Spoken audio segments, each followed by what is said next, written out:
सतनाम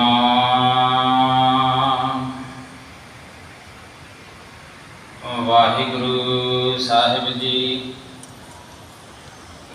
आओ सिख सतगुरु के प्यारियो, कहो सच्ची बाणी। बानी तां गाओ गुरु केरी, बानिया सिर बानी। बानी गुरु गुरु है बानी, बिच बानी अमृत सारे। गुरबानी कह सेवक जन मानै, प्रतख गुरु निस्तारे। सो कहो टल गुर सेविय, अहनस सहज सुभाए। दर्शन परस गुरु का, जन्म मरण दुख जाए।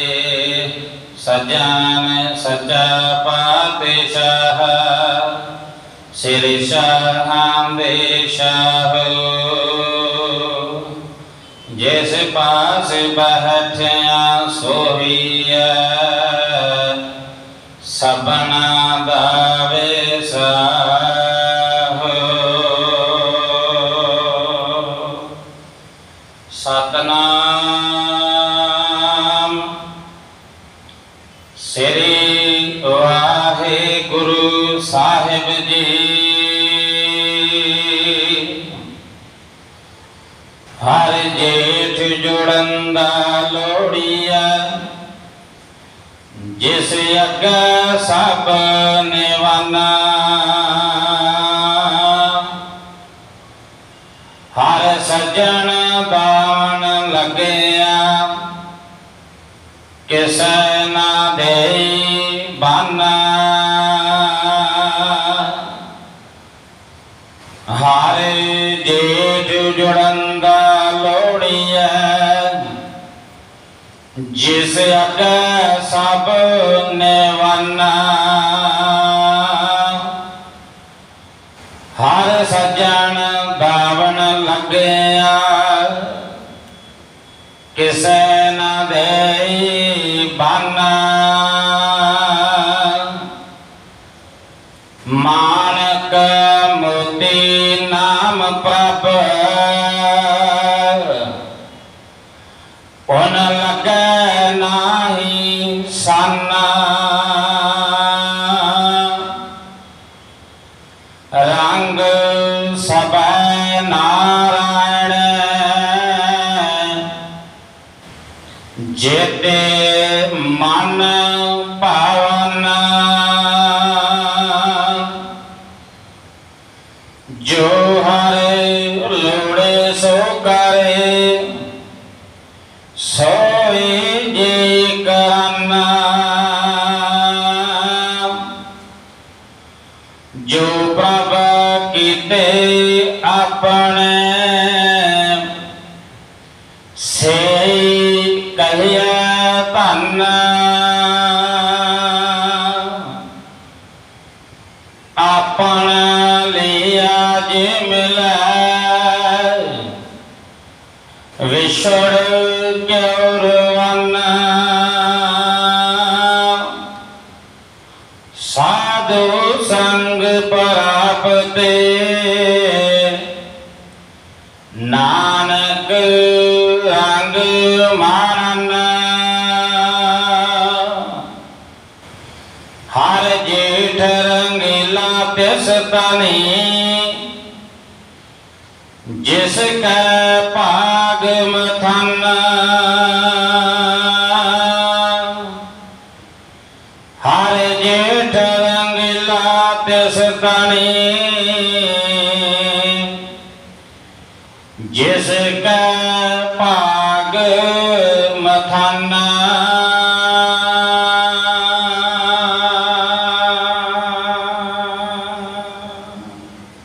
वाहिगुरु जी का खालसा, ਵਾਹਿਗੁਰੂ ਜੀ ਕੀ ਫਤਿਹ। ਪਰਮ ਸਨਮਾਨ ਸਤਿਕਾਰਯੋਗ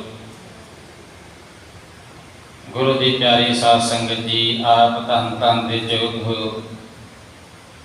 ਅੰਮ੍ਰਿਤ ਵੇਲੇ ਤੋਂ ਹਾਜ਼ਰੀਆਂ ਭਰ ਕੇ ਧੰਨ ਗੁਰੂ ਗ੍ਰੰਥ ਸਾਹਿਬ ਜੀ ਦੇ ਸੱਜੇ ਹੋਏ ਦਰਬਾਰ ਦੀਆਂ ਸਤ ਸੰਗਤ ਦੇ ਵਿੱਚ ਜੁੜ ਮਿਲ ਬੈਠ ਕੇ ਆਨੰਦ ਮਾਣ ਰਹੇ ਸੀ।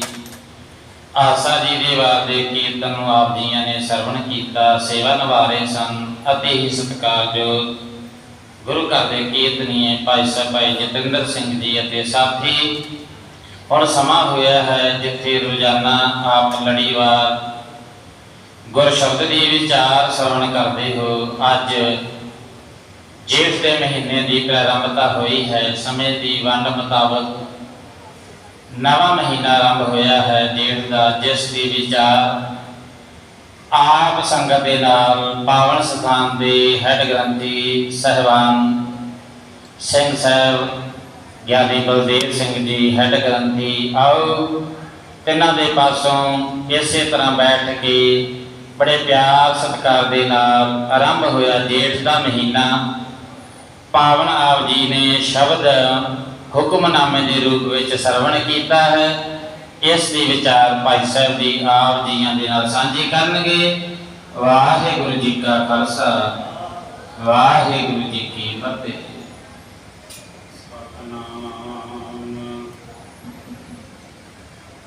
ਵਾਹਿਗੁਰੂ ਜੀ ਇਕ ਓੰਕਾਰ ਸਤਿਨਾਮ ਕਰਤਾ ਪੁਰਖ ਨਿਰਭਉ ਨਿਰਵੈਰ ਅਕਾਲ ਮੂਰਤ ਅਜੂਨੀ ਸੈਭੰ ਗੁਰ ਪ੍ਰਸਾਦ। ਜੇਤਾ ਜੀਓ ਪਿੰਡ ਸਭ ਤੇਰਾ, ਤੂੰ ਅੰਤਰ ਜਾਮੀ ਪੁਰਖ ਭਗਵਾਨ। ਦਾਸਨ ਦਾਸ ਕਹੇ ਜਨ ਨਾਨਕ, ਜਿਹਾ ਤੂੰ ਕਰਾਹੀਂ ਤੇਹਾ ਹਉ ਕਰੀ ਵਖਿਆਨ। ਬੇਸ਼ੁਮਾਰ ਅਥਾ ਅਗਨਤ ਅਤੁਲ, ਜਿਉ ਬੁਲਾਵੋ ਤਿਉ ਨਾਨਕ ਦਾਸ ਬੋਲੇ। ਜਾਰਾ ਜਹੂਰ ਹਾਜ਼ਰਾ ਹਜੂਰ, ਸਰਬ ਕਲਾ ਭਰਪੂਰ, ਚਾਵਰ ਛਤਰ ਤਖਤ ਦੇ ਮਾਲਕ, ਦਸਾਂ ਪਾਤਸ਼ਾਹੀਆਂ ਦੀ ਜੋਤ, ਜੁਗ ਜੁਗ ਅਟਲ। ਧੰਨ ਧੰਨ ਸਾਹਿਬ ਸ੍ਰੀ ਗੁਰੂ ਗ੍ਰੰਥ ਸਾਹਿਬ ਜੀ ਦੀ ਪਵਿੱਤਰ ਪਾਵਨ ਹਜ਼ੂਰੀ ਅੰਦਰ ਵਿਰਾਜਮਾਨ ਪਰਮ ਸਨਮਾਨਯੋਗ ਗੁਰੂ ਕੀ ਸਾਜੀ ਨਵਾਜੀ ਸਾਧ ਸੰਗਤ ਜੀ, ਆਪ ਜੀ ਵਡਭਾਗੇ ਹੋ। ਗੁਰੂ ਸਾਹਿਬ ਜੀ ਦੀ ਪਾਵਨ ਹਜ਼ੂਰੀ ਅੰਦਰ ਬੈਠ ਕਰਕੇ ਆਸਾ ਦੀ ਵਾਰ ਦਾ ਕੀਰਤਨ ਸਰਵਣ ਕਰਦੇ ਹੋਏ ਆਪਣਾ ਜਨਮ ਸਫਲ ਬਣਾ ਰਹੇ ਹੋ। ਸਾਰੇ ਮਿਲ ਕੇ ਬੜੇ ਪਿਆਰ ਸਤਿਕਾਰ ਦੇ ਨਾਲ ਫਤਿਹ ਬੁਲਾਓ ਜੀ। ਵਾਹਿਗੁਰੂ ਜੀ ਕਾ ਖਾਲਸਾ, ਵਾਹਿਗੁਰੂ ਜੀ ਕੀ ਫਤਿਹ। ਬੜੇ ਹੀ ਪਿਆਰ ਸਤਿਕਾਰ ਦੇ ਨਾਲ ਭਾਈ ਜਤਿੰਦਰ ਸਿੰਘ ਜੀ ਆਪ ਜੀ ਨੂੰ ਕੀਰਤਨ ਸਰਵਣ ਕਰਾ ਰਹੇ ਸਨ। ਉਪਰੰਤ ਇਸ ਪਾਵਨ ਸਥਾਨ ਦੇ ਗ੍ਰੰਥੀ ਸਿੰਘ ਸਤਿਕਾਰਯੋਗ ਭਾਈ ਜਗਤਾਰ ਸਿੰਘ ਜੀ ਪਾਸੋਂ ਆਪ ਜੀ ਨੇ ਪਾਵਨ ਸ਼ਬਦ ਦਾ ਮੂਲ ਪਾਠ ਸਰਵਣ ਕੀਤਾ ਹੈ। ਪੰਜਵੇਂ ਪਾਤਸ਼ਾਹ ਧੰਨ ਸ਼੍ਰੀ ਗੁਰੂ ਅਰਜਨ ਦੇਵ ਜੀ ਮਹਾਰਾਜ ਨੇ ਮਾਝ ਰਾਗ ਦੇ ਵਿੱਚ 12 ਮਾਸ ਲੇਖ ਦੇ ਹੇਠ ਇਹ ਬਾਣੀ ਉਚਾਰਨ ਕੀਤੀ। ਇਸ ਬਾਣੀ ਦੀ ਇਹ ਚੌਥੀ ਪੌੜੀ, ਚੌਥਾ ਸ਼ਬਦ ਹੈ। ਸਤਿਗੁਰੂ ਜੀ ਇਸ ਸ਼ਬਦ ਦੇ ਵਿੱਚ ਜੋ ਉਪਦੇਸ਼ ਦੇ ਰਹੇ ਹਨ। ਅੱਜ ਜੇਠ ਦਾ ਮਹੀਨਾ ਆਰੰਭ ਹੋਇਆ ਹੈ ਤੇ ਜੇਠ ਦੇ ਮਹੀਨੇ ਦੇ ਨਾਲ ਸੰਬੰਧਿਤ ਇਹ ਸ਼ਬਦ ਨੂੰ ਰਚ ਕੇ ਸਤਿਗੁਰੂ ਜੀ ਨੇ ਇਸ ਪਾਵਨ ਸ਼ਬਦ ਦੇ ਵਿੱਚ ਉਪਦੇਸ਼ ਦਿੱਤਾ ਕਿ ਜਿਹਦੇ ਅੱਗੇ ਸਾਰੇ ਹੀ ਆਪਣਾ ਸਿਰ ਝੁਕਾਉਂਦੇ ਨੇ, ਉਸ ਪਰਮਾਤਮਾ ਦੇ ਨਾਲ ਜੁੜਨਾ ਚਾਹੀਦਾ ਹੈ, ਉਹਦੇ ਚਰਨਾਂ ਵਿੱਚ ਜੁੜਨਾ ਚਾਹੀਦਾ ਹੈ। ਸਤਿਗੁਰੂ ਜੀ ਧੰਨ ਸ਼੍ਰੀ ਗੁਰੂ ਅਰਜਨ ਦੇਵ ਜੀ ਮਹਾਰਾਜ ਜੋ ਉਪਦੇਸ਼ ਦੇ ਰਹੇ ਹਨ, ਇਸ ਉਪਦੇਸ਼ ਨੂੰ ਆਪਣੇ ਹਿਰਦਿਆਂ ਵਿੱਚ ਵਸਾਈਏ। ਮਨ ਬਿਰਤੀਆਂ ਇਕਾਗਰ ਕਰੋ, ਧਿਆਨ ਗੁਰੂ ਚਰਨਾਂ ਵਿੱਚ ਜੋੜੋ। ਇੱਕ ਵਾਰ ਉਚਾਰਨ ਕਰੋ ਜੀ, ਸਤਨਾਮ ਵਾਹਿਗੁਰੂ ਜੀ। ਸੂਰਜ ਦੀਆਂ 12 ਰਾਸ਼ੀਆਂ ਹਨ। ਜਦੋਂ ਇੱਕ ਰਾਸ਼ੀ ਵਿੱਚੋਂ ਦੂਜੀ ਰਾਸ਼ੀ ਦੇ ਵਿੱਚ ਪ੍ਰਵੇਸ਼ ਕਰਦਾ ਹੈ, ਬਦਲਾਵ ਆਉਂਦਾ ਹੈ, ਕ੍ਰਾਂਤੀ ਆਉਂਦੀ ਹੈ।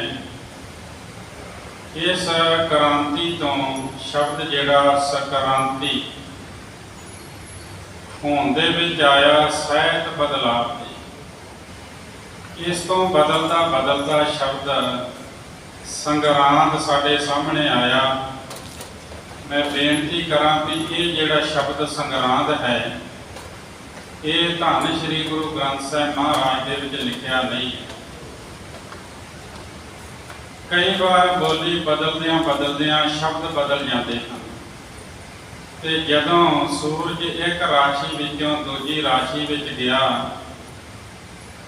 ਹਿੰਦੁਸਤਾਨ ਦੇ ਲੋਕਾਂ ਨੇ ਪੁਰਾਤਨ ਸਮਿਆਂ ਤੋਂ ਇਸ ਦਿਨ ਧਰਮ ਸਥਾਨਾਂ ਤੇ ਜਾ ਕੇ, ਮੰਦਰਾਂ ਵਿੱਚ ਜਾ ਕੇ ਪੂਜਾ ਕਰਨੀ ਸ਼ੁਰੂ ਕੀਤੀ। ਸੂਰਜ ਦੇਵਤੇ ਦੀ ਪੂਜਾ, ਵੈਸੇ ਤੇ ਬਹੁਤ ਤਰ੍ਹਾਂ ਦੀਆਂ ਪੂਜਾ ਕਰਦੇ ਨੇ, ਸੂਰਜ ਦੇਵਤੇ ਦੀ ਵੀ ਪੂਜਾ ਕੀਤੀ ਜਾਂਦੀ ਹੈ। ਉਹ ਇਸ ਨੂੰ ਸੂਰਜ ਦੇਵਤਾ ਕਹਿੰਦੇ ਨੇ। ਪਰ ਗੁਰੂ ਸਾਹਿਬ ਜੀ ਨੇ ਸਿੱਖਾਂ ਨੂੰ ਇਹ ਬਾਣੀ ਰਚ ਕੇ ਬਹੁਤ ਵੱਡਾ ਪਰਉਪਕਾਰ ਕੀਤਾ। ਆਖਿਆ, ਸਿੱਖ ਨੇ ਅਕਾਲ ਪੁਰਖ ਤੋਂ ਬਿਨਾਂ ਹੋਰ ਕਿਸੇ ਦੀ ਪੂਜਾ ਨਹੀਂ ਕਰਨੀ। ਜਿਸ ਦਿਨ ਇਹ ਮਹੀਨਾ ਆਰੰਭ ਹੋਵੇ ਤੇ ਇੱਕ ਸ਼ਬਦ ਦੀ ਵਿਚਾਰ ਕਰ ਲੈਣੀ ਤੇ ਉਹਨੂੰ ਆਪਣੇ ਹਿਰਦੇ ਵਿੱਚ ਵਸਾ ਲੈਣਾ। ਤੇ ਜਿਸ ਦਿਨ ਵੀ ਮਹੀਨਾ ਆਰੰਭ ਹੁੰਦਾ ਹੈ, ਜਿਸ ਤਰ੍ਹਾਂ ਅੱਜ ਜੇਠ ਦਾ ਮਹੀਨਾ ਆਰੰਭ ਹੋਇਆ, ਇਸ ਤੋਂ ਪਹਿਲਾਂ ਵਿਸਾਖ ਦਾ ਮਹੀਨਾ ਆਰੰਭ ਹੋਇਆ ਸੀ।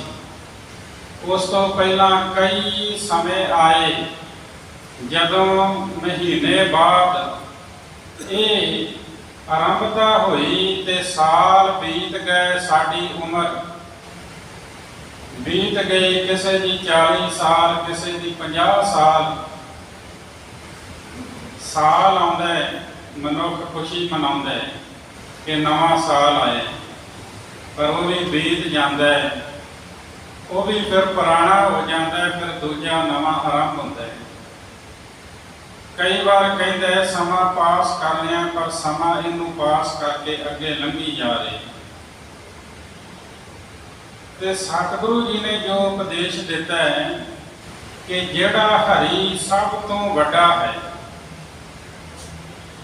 ਵੱਡਾ ਹੀ ਹੈ। ਜੇਠ ਦਾ ਅਰਥ ਵੱਡਾ ਵੀ ਹੁੰਦਾ ਹੈ, ਵੱਡੇ ਪੁੱਤਰ ਨੂੰ ਜੇਠਾ ਪੁੱਤਰ ਕਹਿੰਦੇ ਸਨ। ਪਰ ਇੱਥੇ ਜਿਹੜਾ ਜੇਠ ਸ਼ਬਦ ਲਿਖਿਆ ਹੋਇਆ, ਇਹਦਾ ਅਰਥ ਜਿਹੜਾ ਹੈ, ਜਦੋਂ ਅਖੀਰਲੇ ਅੱਖਰ ਨੂੰ ਸਿਹਾਰੀ ਲੱਗ ਗਈ, ਉਹਦਾ ਫਿਰ ਅਰਥ ਹੁੰਦਾ ਹੈ ਜੇਠ ਵਿੱਚ, ਜੇਠ ਦੁਆਰਾ। ਇਸ ਤਰ੍ਹਾਂ ਇੱਥੇ ਆਪਾਂ ਅਰਥ ਕਰਾਂਗੇ, ਜੇਠ ਦੇ ਮਹੀਨੇ ਦੇ ਵਿੱਚ ਉਸ ਪਰਮਾਤਮਾ ਦੇ ਨਾਲ ਜੁੜਨਾ ਚਾਹੀਦਾ ਹੈ, ਉਸ ਰੱਬ ਦੇ ਨਾਲ ਜੁੜਨਾ ਚਾਹੀਦਾ ਹੈ, ਉਹਦੇ ਚਰਨਾਂ ਵਿੱਚ ਜੁੜਨਾ ਚਾਹੀਦਾ ਹੈ, ਜਿਸ ਅੱਗੇ ਸਭ ਨਵਾਨਾ, ਜਿਹਦੇ ਅੱਗੇ ਸਾਰੇ ਜੀਵ ਆਪਣਾ ਸਿਰ ਝੁਕਾਉਂਦੇ ਨੇ। ਉਸ ਪਰਮਾਤਮਾ ਨਾਲ ਜੁੜਨਾ ਚਾਹੀਦਾ ਹੈ, ਉਸ ਰੱਬ ਦੇ ਨਾਲ ਜੁੜਨਾ ਚਾਹੀਦਾ ਹੈ। ਵੈਸੇ ਮਨੁੱਖ ਆਪਣੀ ਪ੍ਰੀਤ ਬੜੀ ਥਾਵਾਂ ਤੇ ਜੋੜਦਾ ਹੈ। ਧਨ ਪਦਾਰਥ ਨਾਲ ਜੋੜਦਾ ਹੈ, ਮਾਇਆ ਦੇ ਨਾਲ ਜੋੜਦਾ ਹੈ, ਸੱਜਣ ਮਿੱਤਰ ਸਾਕ ਸੰਬੰਧੀਆਂ ਦੇ ਨਾਲ ਜੋੜਦਾ ਹੈ। ਅਨੇਕ ਪ੍ਰਕਾਰ ਦੀ ਸੋਚ ਕੇ ਇਲਾਕੇ ਦੇ ਚੌਧਰੀ ਦੇ ਨਾਲ, ਵੱਡੇ ਅਹੁਦੇਦਾਰ ਦੇ ਨਾਲ ਆਪਣੀ ਪ੍ਰੀਤ ਨੂੰ ਜੋੜਦਾ ਹੈ ਕਿ ਕੁਝ ਨਾ ਕੁਝ ਲਾਹਾ ਪ੍ਰਾਪਤ ਹੋਏਗਾ। ਇਹ ਸੋਚ ਕੇ ਮਨੁੱਖ ਚਾਹੁੰਦਾ ਹੈ ਜਿਹੜਾ ਇਲਾਕੇ ਦਾ ਮਸ਼ਹੂਰ ਬੰਦਾ ਹੈ, ਮੇਰੀ ਪ੍ਰੀਤ ਉਹਦੇ ਨਾਲ ਜੁੜ ਜਾਵੇ, ਉਹਦੇ ਰਾਹੀਂ ਫਿਰ ਉਸ ਤੋਂ ਵੱਡੇ ਅਹੁਦੇਦਾਰ ਦੇ ਨਾਲ ਜੁੜ ਜਾਵੇ। ਤੇ ਸਾਹਿਬ ਜੀ ਧੰਨ ਸ਼੍ਰੀ ਗੁਰੂ ਰਾਮਦਾਸ ਮਹਾਰਾਜ ਜੀ ਆਪਣੀ ਬਾਣੀ ਵਿੱਚ ਕਹਿੰਦੇ ਨੇ, ਕਿਸ ਹੀ ਧੜਾ ਕੀਆ ਮਿੱਤਰ ਸੁਤ ਨਾਲ ਭਾਈ। ਕਿਸੇ ਨੇ ਆਪਣੇ ਮਿੱਤਰ ਦੇ ਨਾਲ ਸਾਥ ਬਣਾਇਆ, ਕਿਸੇ ਨੇ ਪੁੱਤਰ ਨਾਲ, ਕਿਸੇ ਨੇ ਭਰਾ ਦੇ ਨਾਲ। ਕਿਸ ਹੀ ਧੜਾ ਕੀਆ ਕੁੜਮ ਸਕੇ ਨਾਲ ਜਵਾਈ। ਕਿਸੇ ਨੇ ਆਪਣੇ ਕੁੜਮ ਦੇ ਨਾਲ ਸਾਥ ਬਣਾਇਆ, ਕਿਸੇ ਨੇ ਆਪਣੇ ਜਵਾਈ ਦਮਾਦ ਦੇ ਨਾਲ ਉਹਦੀ ਸਿਫਤ ਕੀਤੀ, ਬੜਾ ਚੰਗਾ ਹੈ, ਬੜਾ ਨੇਕ ਹੈ। ਕਿਸ ਹੀ ਧੜਾ ਕੀਆ ਸਿਕਤਾਰ ਚੌਧਰੀ ਨਾਲ ਆਪਣੇ ਸਵਾਈ। ਕਹਿੰਦੇ ਇਲਾਕੇ ਦੇ ਵੱਡੇ ਬੰਦੇ ਦੇ ਨਾਲ ਸਾਥ ਬਣਾ ਲਿਆ, ਕਾਹਦੇ ਵਾਸਤੇ? ਆਪਣੇ ਸਵਾਰਥ ਵਾਸਤੇ, ਨਾਲ ਆਪਣੇ ਸਵਾਈ, ਆਪਣੇ ਸਵਾਰਥ ਵਾਸਤੇ ਕਿ ਮੇਰਾ ਸਵਾਰਥ ਪੂਰਾ ਹੋਏਗਾ, ਕੋਈ ਨਾ ਕੋਈ ਕੰਮ ਲਵਾਂਗਾ, ਇਸ ਕਰਕੇ ਧੜਾ ਜੋੜਿਆ। ਹਮਰਾ ਧੜਾ ਹਰ ਰਹਾ ਸਮਾਈ। ਤੇ ਚੌਥੇ ਪਾਤਸ਼ਾਹ ਕਹਿੰਦੇ ਮੇਰਾ ਸਾਥ ਤੇ ਇੱਕ ਪਰਮਾਤਮਾ ਦੇ ਨਾਲ ਹੈ, ਜਿਹੜਾ ਹਰ ਥਾਂ ਵਸਦਾ ਹੈ, ਉਹ ਹਰ ਇੱਕ ਥਾਂ ਦੇ ਉੱਤੇ ਮੌਜੂਦ ਹੈ। ਮੈਂ ਤੇ ਉਹਦੇ ਨਾਲ ਸਾਥ ਬਣਾਇਆ ਹੈ। ਹਮ ਹਰ ਸਿਉ ਧੜਾ ਕੀਆ ਮੇਰੀ ਹਰ ਟੇਕ।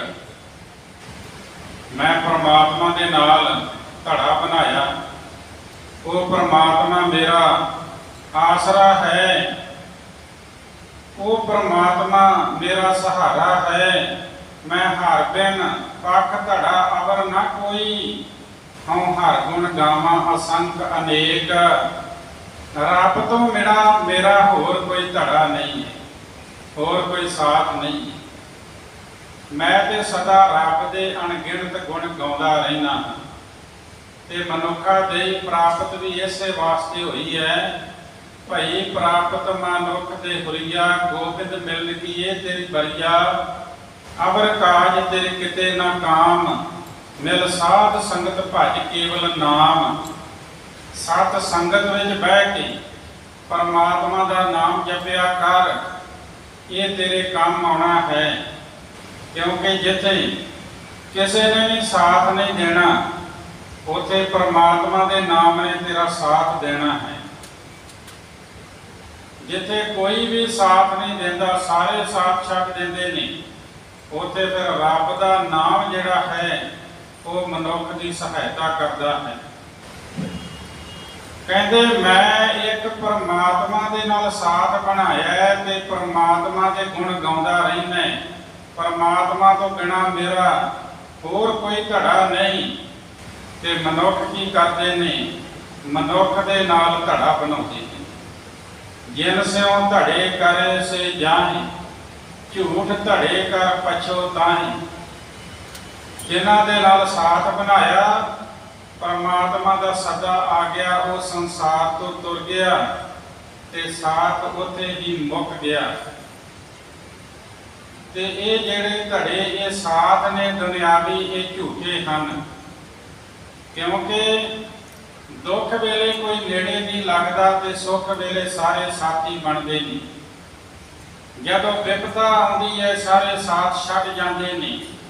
ਇੱਕ ਰੱਬ ਹੈ ਜੋ ਹਰ ਸਮੇਂ ਮਨੁੱਖ ਦੇ ਨਾਲ ਉਹਦੀ ਮਦਦ ਕਰਦਾ ਹੈ। ਇਸ ਵਾਸਤੇ ਰੱਬ ਦੇ ਗੁਣ ਗਾਓ, ਰੱਬ ਦੀ ਓਟ ਲਾਓ, ਰੱਬ ਦਾ ਸਾਥ ਬਣਾਓ। ਕੰਮਕਾਰ ਕਰਦਿਆਂ ਉਸ ਰੱਬ ਨੂੰ ਚੇਤੇ ਰੱਖੋ। ਤੇ ਦੁਨਿਆਵੀ ਜਿਹੜੇ ਧੜੇ, ਦੁਨਿਆਵੀ ਸਾਥ, ਫਿਰ ਨਾ ਰਹੇ ਮਨ ਖੋਟ ਕਮਾਈ। ਉਹ ਥਿਰ ਨਹੀਂ ਰਹਿੰਦੀ। ਮਨੁੱਖ ਜਿਹੜਾ ਹੈ ਉਹ ਤਾਂ ਧੜਾ ਬਣਾਉਂਦਾ ਹੈ, ਪਰ ਕਈ ਵਾਰ ਅਗਲੇ ਦੇ ਮਨ ਵਿੱਚ ਖੋਟ ਹੈ। ਮਨੁੱਖ ਜਾਣਦਾ ਕੁਝ ਨਹੀਂ, ਤਾਂ ਜਿਹਦੇ ਨਾਲ ਧੜਾ ਬਣਾਇਆ ਉਹੀ ਫਿਰ ਉਹਨੂੰ ਧੋਖਾ ਦੇ ਜਾਂਦਾ ਹੈ। ਫਿਰ ਮੱਥੇ ਤੇ ਹੱਥ ਮਾਰਦਾ ਹੈ, ਕਹਿੰਦਾ ਮੈਂ ਤਾਂ ਇਹਦੇ ਨਾਲ ਸਾਥ ਬਣਾਇਆ ਸੀ, ਪਰ ਇਹਨੇ ਮੈਨੂੰ ਧੋਖਾ ਦੇ ਦਿੱਤਾ। ਰੱਬ ਦੇ ਨਾਲ ਸਾਥ ਬਣਾ ਕੇ ਦੇਖੀ, ਰੱਬ ਦੇ ਚਰਨਾਂ ਵਿੱਚ ਪ੍ਰੀਤ ਜੋੜ ਕੇ ਦੇਖ, ਰੱਬ ਕਦੇ ਧੋਖਾ ਨਹੀਂ ਦਿੰਦਾ। ਰੱਬ ਤੇ ਤੈਨੂੰ ਸੁਚੇਤ ਕਰਦਾ ਹੈ। ਕਹਿੰਦੇ ਹਮ ਹਾਸਿਓ ਧੜਾ ਕੀਆ, ਜਿਸ ਕਾ ਕੋਈ ਸਮਰੱਥ ਨਹੀਂ। ਜਿਹਦੇ ਬਰਾਬਰ ਦੀ ਤਾਕਤ ਰੱਖਣ ਵਾਲਾ ਹੋਰ ਕੋਈ ਨਹੀਂ। ਮੈਂ ਐਸੇ ਪਰਮਾਤਮਾ ਦੇ ਨਾਲ ਸਾਥ ਬਣਾਇਆ ਹੈ।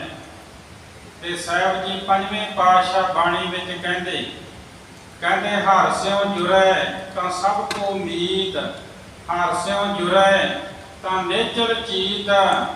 ਜੇ ਰੱਬ ਦੇ ਨਾਲ ਮਨੁੱਖ ਪ੍ਰੀਤ ਪਾ ਲੈ, ਪ੍ਰਭੂ ਚਰਨਾਂ ਵਿੱਚ ਜੁੜ ਜਾਵੇ, ਤੇ ਸਾਰੇ ਇਹਦੇ ਮਿੱਤਰ ਬਣ ਜਾਂਦੇ ਨੇ, ਕਿਉਂਕਿ ਦ੍ਰਿਸ਼ਟੀ ਐਸੀ ਬਣ ਜਾਂਦੀ ਹੈ। ਤੇ ਜਿਹੋ ਜਿਹੀ ਦ੍ਰਿਸ਼ਟੀ ਹੋਵੇ ਉਹ ਜਿਹਾ ਮਨੁੱਖ ਨੂੰ ਨਜ਼ਰ ਆਉਂਦਾ ਹੈ। ਇਸ ਵਾਸਤੇ ਭਾਈ ਰੱਬ ਦੇ ਨਾਲ ਪ੍ਰੀਤ ਪਾਉਣੀ ਹੈ, ਰੱਬ ਦੇ ਨਾਲ ਸਾਥ ਬਣਾਉਣਾ ਹੈ। ਜਿਨ੍ਹਾਂ ਨੇ ਰੱਬ ਦੇ ਨਾਲ ਸਾਥ ਬਣਾਇਆ ਉਹ ਸੰਸਾਰ ਸਮੁੰਦਰ ਤੋਂ ਤਰ ਗਏ। ਹਰਿ ਸਿਉ ਜੁਰੈ ਨਾ ਵਿਆਪੇ ਕੜ। ਕੋਈ ਚਿੰਤਾ ਫਿਕਰ ਜਿਹੜਾ ਹੈ ਉਹ ਮਨੁੱਖ ਤੇ ਜ਼ੋਰ ਨਹੀਂ ਪਾ ਸਕਦਾ।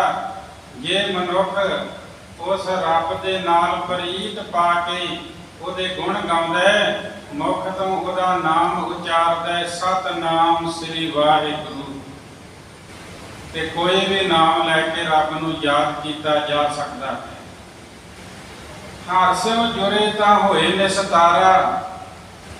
ਮਨੁੱਖ ਸੰਸਾਰ ਸਮੁੰਦਰ ਤੋਂ ਪਾਰ ਹੋ ਜਾਂਦੇ ਜੇ ਰੱਬ ਦੇ ਨਾਲ ਪ੍ਰੀਤ ਜੁੜ ਜਾਵੇ। ਤੇ ਬੇਨਤੀ ਕੀਤੀ, ਨਾਲ ਸਾਨੂੰ ਹਦਾਇਤ ਕੀਤੀ, ਤੇ ਮਨ ਨੂੰ ਆਖਿਆ, ਰੇ ਮਨ ਮੇਰੇ ਤੂੰ ਹਰਿ ਸਿਉ ਜੋਰ, ਕਾਜ ਤੁਹਾਰੇ ਨਾਹੀ ਹੋਰ। ਤੂੰ ਰੱਬ ਦੇ ਨਾਲ ਪ੍ਰੀਤ ਪਾ। ਜਿਨ੍ਹਾਂ ਪਦਾਰਥਾਂ ਦੇ ਨਾਲ ਤੂੰ ਪ੍ਰੀਤ ਪਾਈ ਹੈ ਉਹ ਤੇਰੇ ਕਿਸੇ ਕੰਮ ਨਹੀਂ ਆਉਣੇ। ਰੱਬ ਦੇ ਨਾਲ ਪ੍ਰੀਤ ਪਾਏਗਾ, ਰੱਬ ਤੇਰੀ ਬਾਂਹ ਫੜੇਗਾ। ਰਾਮ ਜਪੋ ਜੀ ਐਸੇ ਐਸੇ, ਧਰੂ ਪ੍ਰਹਿਲਾਦ ਜਪਿਓ ਹਰ ਜੈਸੇ। ਦੀਨ ਦਿਆਲ ਭਰੋਸੇ ਤੇਰੇ, ਸਭ ਪਰਿਵਾਰ ਚੜਾਇਆ ਬੇੜੇ।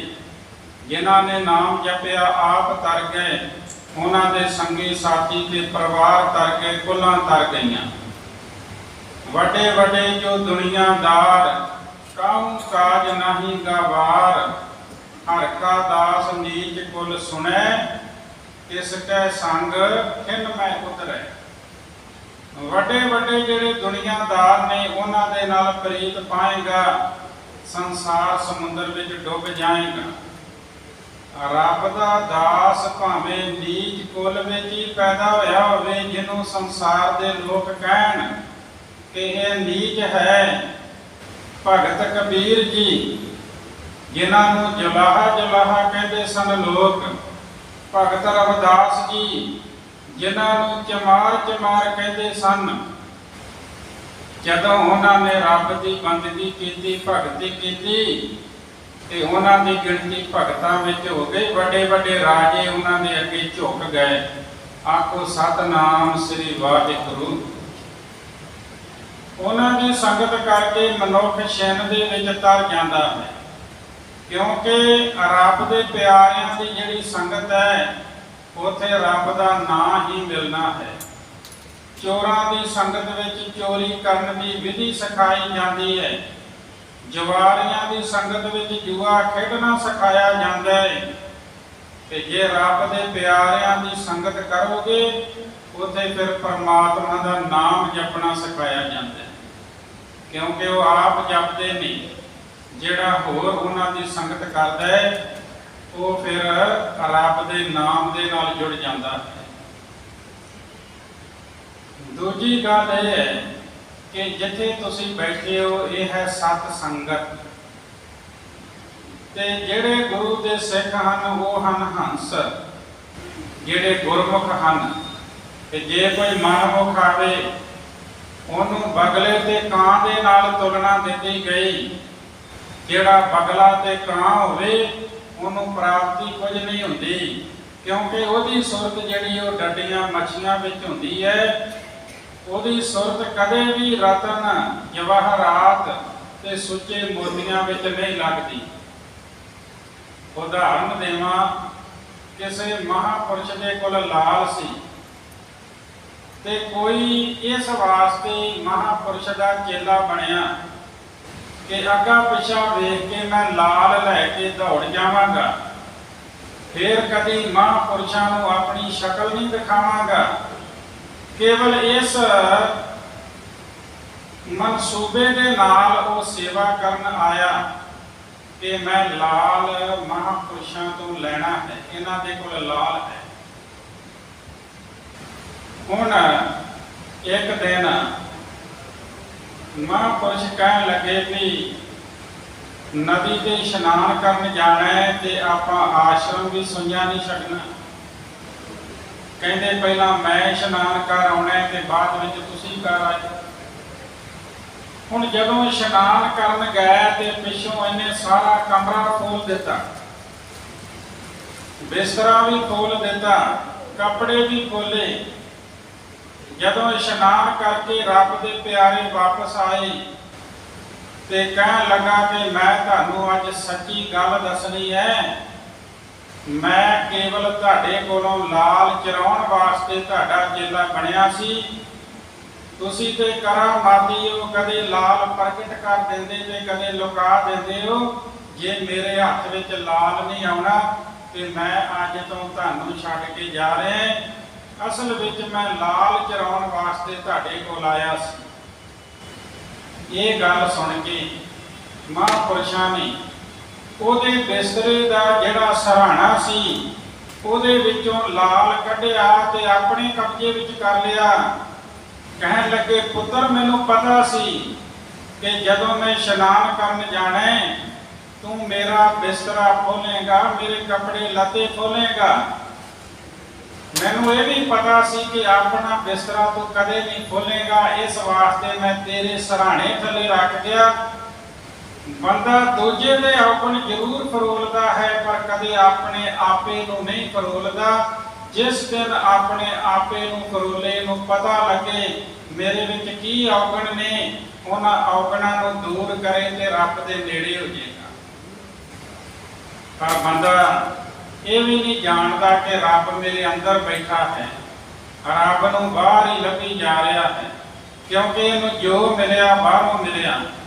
ਇਹਨੂੰ ਖੁਰਾਕ ਤੇ ਪੋਸ਼ਾਕ ਬਾਹਰੋਂ ਮਿਲੀ, ਇਹਨੂੰ ਮਾਤਾ ਪਿਤਾ ਤੇ ਰਿਸ਼ਤੇਦਾਰ ਬਾਹਰੋਂ ਮਿਲੇ, ਇਹਨੂੰ ਮਾਇਆ ਬਾਹਰੋਂ ਮਿਲੀ ਤੇ ਇਹਨੇ ਸੋਚਿਆ ਵੀ ਰੱਬ ਵੀ ਬਾਹਰੋਂ ਹੀ ਮਿਲੇਗਾ। ਤੇ ਰੱਬ ਨੂੰ ਲੱਭਣ ਵਾਸਤੇ ਕਦੇ ਜੰਗਲ ਬੇਲਿਆਂ ਵਿੱਚ ਚਲੇ ਗਿਆ ਤੇ ਕਦੇ ਪਹਾੜਾਂ ਦੀਆਂ ਕੁੰਦਰਾਂ ਵਿੱਚ ਚਲੇ ਗਿਆ। ਅੱਜ ਜਦੋਂ ਹੇਮਕੁੰਟ ਸਾਹਿਬ ਨੂੰ ਤੁਸੀਂ ਦਰਸ਼ਨ ਕਰਨ ਜਾਂਦੇ ਹੋ ਤੇ ਕਈ ਵਾਰ ਤੁਹਾਨੂੰ ਰਾਹ ਦੇ ਵਿੱਚ ਉਹ ਮਨੁੱਖ ਬੈਠੇ ਹੋਏ ਮਿਲਦੇ ਨੇ ਜਿਹੜੇ ਕਹਿੰਦੇ ਅਸੀਂ ਰੱਬ ਨੂੰ ਪਾਉਣਾ ਤੇ ਇੱਥੇ ਬਹਿ ਕੇ ਪਾਉਣਾ ਹੈ। ਰੱਬ ਕਿਸੇ ਖਾਸ ਜਗ੍ਹਾ ਤੇ ਨਹੀਂ ਮਿਲਦਾ। ਹਾਂ, ਰੱਬ ਨੂੰ ਜਿੱਥੇ ਬਹਿ ਕੇ ਆਰਾਧੇਗਾ ਉੱਥੇ ਰੱਬ ਮਿਲੇਗਾ। ਪਰ ਜਿੱਥੇ ਤੁਸੀਂ ਬੈਠੇ ਹੋਏ ਹੋ ਅੱਜ ਗੁਰਦੁਆਰਾ ਨਾਨਕ ਪਿਆਓ ਸਾਹਿਬ ਸਤ ਸੰਗਤ ਦੇ ਵਿੱਚ, ਜਿੱਥੇ ਵੀ ਸਤ ਸੰਗਤ ਹੋਵੇਗੀ, ਗੁਰੂ ਦੀ ਸੰਗਤ ਹੋਵੇਗੀ, ਰੱਬ ਉੱਥੇ ਹਮੇਸ਼ਾ ਹਾਜ਼ਰ ਹੁੰਦਾ ਹੈ। ਤੁਸੀਂ ਕਹੋਗੇ ਕਿ ਰੱਬ ਹਾਜ਼ਰ ਹੈ ਤੇ ਦਿਸਦਾ ਕਿਉਂ ਨਹੀਂ? ਫੁੱਲਾਂ ਦੇ ਵਿੱਚ ਖੁਸ਼ਬੂ ਹੈ, ਉਹ ਨਜ਼ਰ ਨਹੀਂ ਆਉਂਦੀ, ਮਹਿਸੂਸ ਕੀਤੀ ਜਾਂਦੀ ਹੈ। ਇਸੇ ਤਰ੍ਹਾਂ ਰੱਬ ਹਰ ਥਾਂ ਹੈ, ਰੱਬ ਮਹਿਸੂਸ ਕੀਤਾ ਜਾਂਦਾ ਹੈ। ਇਸ ਮਹਿਸੂਸ ਕਰਨ ਵਾਸਤੇ ਵੀ ਮਿਹਨਤ ਲੱਗਦੀ ਹੈ। ਉਹਦਾ ਨਾਮ ਜਪਣਾ, ਸੇਵਾ ਕਰਨੀ, ਸਿਮਰਨ ਕਰਨਾ। ਤੇ ਜਦੋਂ ਇਸ ਤਰ੍ਹਾਂ ਬੰਦਾ ਮਿਹਨਤ ਕਰਦਾ ਹੈ ਫਿਰ ਰੱਬ ਆਪਣੇ ਅੰਦਰ ਵੀ ਨਜ਼ਰ ਆਉਂਦਾ ਹੈ। ਰੱਬ ਹਰ ਇੱਕ ਦੇ ਅੰਦਰ ਨਜ਼ਰ ਆਉਂਦਾ ਹੈ। ਬੁੱਲੇ ਸ਼ਾਹ ਨੇ ਕਿਹਾ ਸੀ, ਬੋਲਿਆ ਰੱਬ ਤੇਰੇ ਤੋਂ ਵੱਖ ਨਹੀਂ, ਪਰ ਤੇਰੀ ਵੇਖਣ ਵਾਲੀ ਅੱਖ ਨਹੀਂ। ਤੇ ਨੌਵੇਂ ਪਾਤਸ਼ਾਹ ਜੀ ਨੇ ਕਹਿ ਦਿੱਤਾ, ਕਾਹੇ ਰੇ ਬਨ ਖੋਜਣ ਜਾਈ, ਸਰਬ ਨਿਵਾਸੀ ਸਦਾ ਅਲੇਪਾ, ਤੂੰ ਹੀ ਸੰਗ ਸਮਾਈ। ਰੱਬ ਹਰ ਸਮੇਂ ਤੇਰੇ ਨਾਲ ਹੈ। ਤੇ ਕਹਿੰਦੇ ਕਿਸ ਤਰ੍ਹਾਂ ਨਾਲ ਹੈ? ਕੋਪ ਮਤ ਜਿਉ ਬਾਸ ਬਸਤ ਹੈ, ਮੁਕਰ ਮੈਂ ਜੈਸੇ ਸ਼ਾਈ, ਤੈਸੇ ਹੀ ਹਰ ਬਸੇ ਨਿਰੰਤਰ, ਘਟ ਹੀ ਖੋਜੋ ਭਾਈ। ਜਿਸ ਤਰ੍ਹਾਂ ਫੁੱਲ ਵਿੱਚ ਖੁਸ਼ਬੂ ਵਸਦੀ ਹੈ, ਇਹ ਤਾਂ ਰੱਬ ਤੇਰੇ ਅੰਦਰ ਵਸਦਾ ਹੈ। ਉਸ ਨੂੰ ਅੰਦਰੋਂ ਲੱਭਣਾ ਕਰ, ਉਹਦੇ ਨਾਲ ਜੁੜ। ਤੇ ਜਿਨ੍ਹਾਂ ਨੇ ਉਹਦੇ ਨਾਲ ਪ੍ਰੀਤ ਜੋੜੀ, ਰੱਬ ਨੇ ਉਹਨਾਂ ਨੂੰ ਸੰਸਾਰ ਸਮੁੰਦਰ ਤੋਂ ਪਾਰ ਕਰ ਦਿੱਤਾ। ਜਿਨ੍ਹਾਂ ਨੇ ਪ੍ਰੀਤ ਜੋੜੀ, ਹਰ ਜੇਤ ਜੁੜਨ ਦਾ ਲੋੜੀ ਹੈ। ਜਿਸ ਅੱਗੇ ਸਭ ਨਵਾਨਾ, ਹਰ ਸੱਜਣ ਦਾਮਨ ਲੱਗਿਆ, ਕਿਸੇ ਨਾ ਦੇਈ ਬੰਨ। ਜਿਹੜਾ ਮਨੁੱਖ ਹਰੀ ਸੱਜਣ ਦੇ ਲੜ ਲੱਗੇ, ਉਹਨੂੰ ਫਿਰ ਕਿਸੇ ਪ੍ਰਕਾਰ ਦਾ ਡਰ ਖਤਰਾ ਨਹੀਂ ਰਹਿ ਜਾਂਦਾ। ਥੱਲਿਓਂ ਸ਼ੁਰੂ ਕਰੀਏ, ਨਾ ਉਹਨੂੰ ਮਾਇਆ ਮੋਹ ਮਮਤਾ ਦਾ ਖਤਰਾ, ਨਾ ਉਹਨੂੰ ਵਿਕਾਰਾਂ ਦਾ ਖਤਰਾ, ਤੇ ਨਾ ਹੀ ਉਹਨੂੰ ਫਿਰ ਜਾਮਾਂ ਦਾ ਖਤਰਾ। ਕਹਿੰਦੇ ਜੇ ਲੱਗੇ ਰਹੀਏ ਪਰਮਾਤਮਾ ਦੇ ਲੜ, ਤੇ ਉਹ ਕਿਸੇ ਜਮ ਆਦਿਕ ਨੂੰ ਆਗਿਆ ਨਹੀਂ ਦਿੰਦਾ ਕਿ ਉਹ ਬੰਨ ਕੇ ਅੱਗੇ ਲਾ ਲਵੇ। ਭਾਵ ਪ੍ਰਭੂ ਦੇ ਲੜ ਲੱਗਿਆ ਜਮ ਦਾ ਡਰ ਨਹੀਂ ਰਹਿੰਦਾ। ਜਿਹੜੇ ਰੱਬ ਦੇ ਨਾਲ ਜੁੜੇ, ਉਹਨਾਂ ਦੀ ਜਮ ਦੇ ਨਾਲ ਕੋਈ ਵਾਹ ਨਹੀਂ ਪੈਂਦੀ। ਤੇ ਜਿਹੜੇ ਜੁੜੇ ਨਹੀਂ, ਉਹਨਾਂ ਵਾਸਤੇ ਕਹਿ ਦਿੱਤਾ, ਕਬੀਰ ਜਮ ਕਾ ਠੇਂਗਾ ਬੁਰਾ ਹੈ, ਉਹ ਨਹੀਂ ਸਹਿਆ ਜਾਈ। ਕਹੋ ਕਬੀਰ ਤਬ ਹੀ ਨਰ ਜਾਗੇ, ਜਮ ਕਾ ਡੰਡ ਮੂੰਡ ਮੈਂ ਲਾਗੇ। ਜਦੋਂ ਜਮ ਦਾ ਡੰਡਾ ਸਿਰ ਤੇ ਪੈਂਦਾ, ਫਿਰ ਮਨੁੱਖ ਨੂੰ ਹੋਸ਼ ਆਉਂਦੀ ਹੈ, ਜਿਹਨੇ ਆਪਣੀ ਸਾਰੀ ਉਮਰ ਵਿਅਰਥ ਹੀ ਗਵਾ ਦਿੱਤੀ ਹੁੰਦੀ ਹੈ। ਪਰ ਜਿਹੜੇ ਗੁਰਮੁਖ ਨੇ, ਜਿਹੜੇ ਰੱਬ ਦੇ ਪਿਆਰੇ ਨੇ, ਉਹ ਆਪਣਾ ਜੀਵਨ ਸਫਲ ਕਰ ਜਾਂਦੇ ਨੇ। ਉਹ ਨਾਲ ਨਾਲ ਪਰਮਾਤਮਾ ਦਾ ਨਾਮ ਜਪਦੇ, ਨਾਲ ਗ੍ਰਸਤੀ ਧਰਮ ਦੇ ਫਰਜ਼ ਨਿਭਾਉਂਦੇ, ਕਿਰਤਕਾਰ ਕਰਕੇ ਆਪਣਾ ਪਰਿਵਾਰ ਪਾਲਦੇ ਹਨ। ਤੇ ਭਗਤ ਨਾਮਦੇਵ ਜੀ ਨੇ ਤਰਲੋਚਨ ਭਗਤ ਨੂੰ ਉਪਦੇਸ਼ ਦਿੱਤਾ ਸੀ, ਹਾਥ ਪਾਉ ਕਰ ਕਾਮ ਸਭ, ਚੀਤ ਨਿਰੰਜਨ ਨਾਲ। ਅਸੀਂ ਕੰਮ ਛੱਡ ਕੇ ਨਹੀਂ ਬਹਿਣਾ, ਕਿਸੇ ਦੇ ਉੱਤੇ ਬੋਝ ਨਹੀਂ ਬਣਨਾ। ਅਸੀਂ ਕੰਮ ਕਾਰ ਕਰਦਿਆਂ ਨਾਲ ਰੱਬ ਦਾ ਨਾਮ ਲੈਣਾ ਹੈ। ਜਦੋਂ ਅਸੀਂ ਕੰਮ ਕਾਰ ਕਰਦਿਆਂ ਰੱਬ ਨੂੰ ਆਰਾਧਾਂਗੇ, ਤੇ ਫਿਰ ਸਾਡੇ ਕੰਮ ਦੇ ਵਿੱਚ ਵੀ ਬਰਕਤ ਪਏਗੀ। ਆਖੋ ਸਤਨਾਮ ਸ੍ਰੀ ਵਾਹਿਗੁਰੂ। ਜਿਹੜਾ ਪਰਮਾਤਮਾ ਦੇ ਲੜ ਲੱਗ ਜਾਂਦਾ ਹੈ, ਜਿਹੜਾ ਪਰਮਾਤਮਾ ਦਾ ਨਾਮ ਜਪਦਾ ਹੈ, ਉਹਨੂੰ ਫਿਰ ਜਮਾਂ ਦਾ ਡਰ ਨਹੀਂ ਰਹਿ ਜਾਂਦਾ। ਮਾਨਕ ਮੋਤੀ ਨਾਮ ਪ੍ਰਭ, ਉਨ ਲੱਗੈ ਨਾਹੀ ਸੰਨ। ਲੋਕ ਕੀ ਕਰਦੇ ਨੇ, ਹੀਰੇ ਮੋਤੀ ਲਾਲ ਆਦਿਕ ਕੀਮਤੀ ਧਨ ਇਕੱਠਾ ਕਰਨ ਲਈ ਦੌੜ ਭੱਜ ਕਰਦੇ ਨੇ, ਪਰ ਉਹਦੇ ਚੋਰੀ ਹੋਣ ਦਾ ਤੌਖਲਾ ਬਣਿਆ ਰਹਿੰਦਾ, ਸਹਿਮ ਬਣਿਆ ਰਹਿੰਦਾ, ਕਿਤੇ ਚੋਰੀ ਨਾ ਹੋ ਜਾਏ। ਆ ਪਿਛੇ ਜੇ ਗੁਰਦੁਆਰਾ ਮਜਨੂ ਟਿੱਲਾ ਸਾਹਿਬ ਰਹਿਸ਼ੀ ਕੁਆਟਰਾਂ ਵਿੱਚੋਂ ਇੱਕੇ ਦਿਨ 3 ਘਰਾਂ ਦੇ ਵਿੱਚੋਂ ਚੋਰੀ ਹੋ ਗਈ। ਇਹ ਜਿਹੜਾ ਦੁਨਿਆਵੀ ਧਨ ਹੈ, ਇਹਨੂੰ ਚੋਰ ਚੁਰਾ ਸਕਦਾ ਹੈ, ਇਹ ਅੱਗ ਦੇ ਨਾਲ ਸੜ ਸਕਦਾ ਹੈ, ਇਹ ਪਾਣੀ ਵਿੱਚ ਗਲ ਸਕਦਾ ਹੈ, ਡਾਕੂ ਇਹਨੂੰ ਲੁੱਟ ਸਕਦਾ ਹੈ। ਪਰ ਜਿਹੜਾ ਨਾਮ ਧਨ ਹੈ, ਅਗਨੀਐ ਤਸਕਰੈ ਪਾਣੀਐ ਜਮਦੂਤੈ, ਕਿਸੇ ਕਾ ਗਵਾਇਆ ਨਾ ਜਾਈ। ਨਾ ਇਹਨੂੰ ਪਾਣੀ ਗਾਲੇ, ਨਾ ਇਹਨੂੰ ਅੱਗ ਸਾੜ ਸਕੇ, ਨਾ ਇਹਨੂੰ ਡਾਕੂ ਲੁੱਟ ਸਕੇ, ਨਾ ਇਹਨੂੰ ਚੋਰ ਚੁਰਾ ਸਕੇ, ਤੇ ਨਾ ਜਿਹੜਾ ਜਮ ਜਗਾਤੀ ਹੈ ਉਹ ਹੀ ਇਹਨੂੰ ਖੋ ਸਕਦਾ ਹੈ। ਜਿਹੜੇ ਮਿਥੇ ਹੋਏ ਕਰਮ ਕਰਦੇ ਨਾ ਲੋਕ ਸੰਸਾਰ ਦੇ ਵਿੱਚ, ਕਰਮ ਧਰਮ ਪਾਖੰਡ ਜੋ ਦੀਸਾ ਹੈ, ਤਿੰਨ ਜਮ ਜਗਾਤੀ ਲੂਟੈ, निर्वाण कीर्तन गावो करते का निमक सिमरत जित छूटे। आ मिथे हुए कर्मां दा जिहड़ा फल है ते जम जगाती रस्ते विच ही लै लैंदा है, पर निश्चित हो के परमात्मा दा नाम जपो। एक निमक भी जे तुसी निमक 15 वारी अख झमकोगी, एक निमक हुंदा है 15 निमकां दा एक विशा हुंदा है, 15 विषयां दा एक चसा हुंदा है, 30 चसियां दा एक पल हुंदा है ते 60 पलां दी एक घड़ी ते 7.5 घड़ियां दा एक पैर हुंदा है। 4 पैर दिन दे ते 4 पैर रात दे, 8 पैर। इस तरह फिर 7 दिनां दा हफ्ता है, 4 हफ्ते या 30 दिनां दा महीना ते 12 महीनों का एक साल है। सतगुरु जी ने बाणी विच महीनों के राही उपदेश दिता, दिनां के राही दिता, तिथां वारां के राही, पैरों के राही, घड़ियां के राही सतगुरु जी ने उपदेश दिता है। कहते जिहड़ा रब दा नाम है ये चुराया नहीं जा सकता। रब दा नाम कोई चोर चुरा नहीं सकता। इस वास्ते भाई ये 2 तरह का धन है, एक दुनियावी धन ते एक नाम धन। ये दोवें गुरसिखां दे कोल होने चाहिए, भरपूर होने चाहिए, क्योंकि दुनियावी धन तो बिना भी कोई काम नहीं सरदा ते नाम धन तो बिना रब दे घर विच थां नहीं मिलती। ये दोवें धन गुरसिखां कोल होण।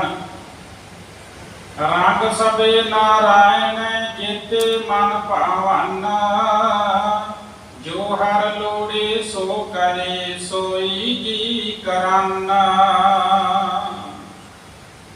कहते देखो कि परमात्मा के जितने भी कौतक हो रहे ने वो सारे जिहड़े कौतक ने नाम धन की बरकत नाल मन दे विच प्यारे लगते हैं।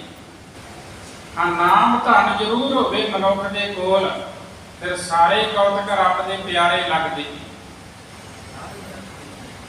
ते दूजी गल आखी कि प्रभु आप ते ओदे पैदा कीते हुए जिहड़े जीव ने उही कुछ करते ने जो परमात्मा नूं चंगा लगदा, क्योंकि हुक्म अंदर सब को बाहर हुक्म ना कोई, सारे ओदे हुक्म विच तुरदे ने ते जो परमात्मा दा हुक्म हुंदा है उही सारे जीव करते हैं।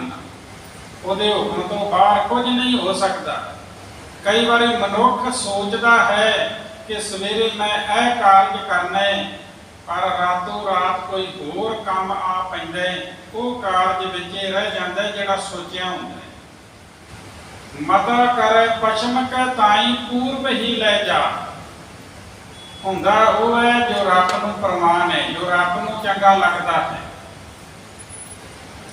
वो परमात्मा जिन्हें संसार बनाया ते संसार दे विच अपना हुक्म वरताया होया है। जो प्रभ कीते अपने से ही कहिए धन, आपन लिया जे मिले बिछड़ क्यों रोवाना। जिन्हां नूं रब ने अपनी सिफत सलाह की दात दे के अपने बना लिया, रब ने अपने बना लिया। बां पकड़ ठाकर हो दी गुण अवगण ना पछाणी। जदों अपने बनाउंदा ना फिर गुण अवगण नहीं जे देखता, ते जे गुण अवगण देखे चेता समुद्र सागर नीर भरिया, तेते अवगण हमारे दया करो किश मेर उपावो डुबदे पत्थर तारे। उत्थे ते अरदास ही कीती जा सकती है, अरदास प्रमाण हुंदी है ते रब पत्थर दिलां इंसानां नूं भी तार दिंदा है। उहदी जदों मेहर की निगाह हुंदी है उदों कठोर सुभाव वाले मनुख भी तर जाते हैं। जिन्हां नूं परमात्मा ने अपना बना लिया उन्हां नूं फिर शाबाश मिलती है संसार दे विच। कहते ये जिहड़ा बंदा है बड़ा नाम जपण वाला है, बड़ा भगती करने वाला है, ये चंगे पुण्य कर्म करता है, ये दूजे की मदद करता है। आ पिछे जे जदों करोना महामारी आई तो जेडे ऐसे मनुख ने जेडे दूजियां की मदद करने वाले ने वो घरां तो निकल के फिर सड़कों ते आ गए, उन्होंने खूब मदद की। मैं कई बार सोचता होना कि आने वाले समय में ये लिखा जाएगा, ये इतिहास लिखा जाएगा कि इस तरह करोना महामारी आई सी ते रब के बंदियां ने लोगों की मदद की, भावें वो किसी भी धर्म का सी। ये भी लिखा जाएगा कि कुछ ऐसे भी सन जिन्हां ने ऑक्सीजन के सिलेंडरां दूने तीने रेट के उत्ते बेचिया, उन्होंने याद करनगे लोग।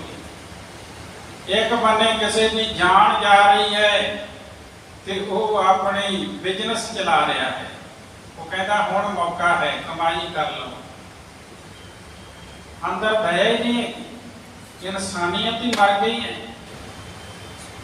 नरू मरे नर काम ना आवे, जदों मनुख के अंदरों इंसानियत मर जाए तो वो बंदे के काम नहीं आता, मुझे किसी काम नहीं आता। पशु मरे 10 काज सवारे, जदों पशु बिरती अंदरों मर जाए पशु खुना, फिर 10 काज सवारता है, फिर दूजियां की मदद करने वाला बनता है। ते साहब जी कहते ने कि जिन्हां बंदियां नूं प्रभु ने सिफत सलाह की दात दे के अपने बनाया, उन्होंने संसार में शाबाश मिलती है। परमात्मा जीवां दे अपने उदम दे नाल नहीं मिल सकता, जे मिल सकता होवे तां विछड़ क्यों रवाना, जीव उहदे तो विछड़ के दुखी क्यों होण, क्यों करलाउण, क्यों दुखों के फसन, क्यों जमते डंडे सहारन। जे मनुख की अपनी कोशिश के नाल रब मिलता होवे, रब जदों भी मिलिया गुरु के राही मिलिया। इस वास्ते जिन्हें रब नूं मिलना है, धन श्री गुरु ग्रंथ साहिब महाराज की शरण में आ जाओ, ये बाणी तुहानूं रब दे नाल मिला देवेगी। बाणी गुरु गुरु है बाणी विच बाणी अमृत सारे, गुरबाणी कहे सेवक जन मानै, प्रतख गुरु निस्तारे। यकीनी तौर पर ये बाणी धन श्री गुरु ग्रंथ साहिब महाराज संसार समुद्र तो पार कर देंगे हैं। आखो सतनाम श्री वाहिगुरु। साधु संग प्राप्ति नानक रंग मनाना, हर जेठ रंगीला तिसनी जिसकै भाग मथाना।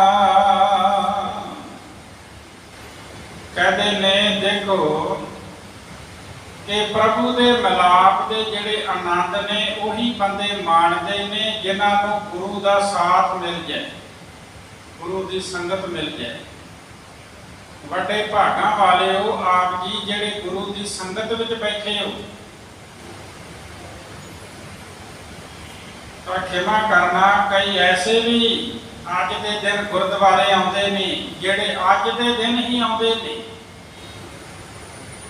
जिस दिन महीने की आरंभता हुई उस दिन ही गुरुद्वारे आउंदे ने। उन्होंने बेनती, भाई रोज आया करो। जे कोई विद्यार्थी कहे भी मैं एक दिन गुरुद्वारे स्कूल दे विच जावां, क्लास विच बैठा ते मुड़ के महीना एक क्लास विच जावां ही, जदों परचा पैंदा वो पास नहीं हुंदा।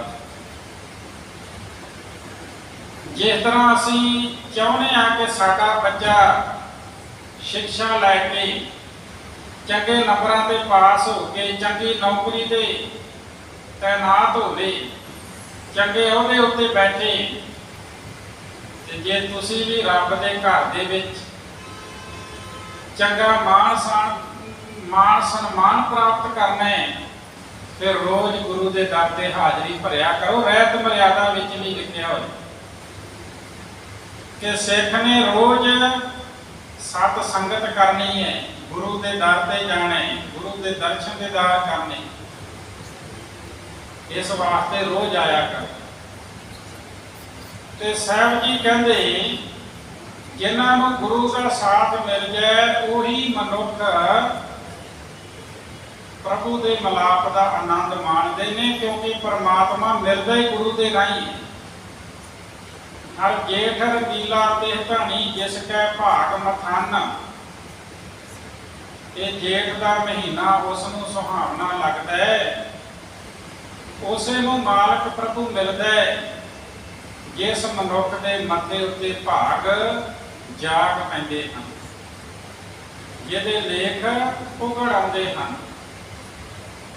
ਸਤਿਗੁਰੂ ਜੀ ਕਿਰਪਾ ਕਰਨ, ਆਰੰਭ ਹੋਇਆ ਜੇਠ ਦਾ ਮਹੀਨਾ, ਨਾਮ ਜਪਦਿਆਂ ਸੇਵਾ ਸਿਮਰਨ ਕਰਦਿਆਂ ਪਾਵਨ ਦਰ ਦੀ ਹਾਜ਼ਰੀ ਭਰਦਿਆਂ ਸੁਖ ਸ਼ਾਂਤੀ ਨਾਲ ਬਤੀਤ ਹੋਵੇ। ਸਤਿਗੁਰੂ ਜੀ ਕਾਰੋਬਾਰਾਂ ਵਿੱਚ ਵਾਧੇ ਪਾਉਣ, ਨਾਮ ਸਿਮਰਨ ਦੀਆਂ ਦਾਤਾਂ, ਸੇਵਾ ਸਿਮਰਨ ਦੀਆਂ ਦਾਤਾਂ ਬਖਸ਼ ਕੇ ਕਰਨ, ਹੋਈਆਂ ਭੁੱਲਾਂ ਦੀ ਖਿਮਾ। ਫਤਿਹ ਬੁਲਾਓ ਜੀ। ਵਾਹਿਗੁਰੂ ਜੀ ਕਾ ਖਾਲਸਾ, ਵਾਹਿਗੁਰੂ ਜੀ ਕੀ ਫਤਿਹ।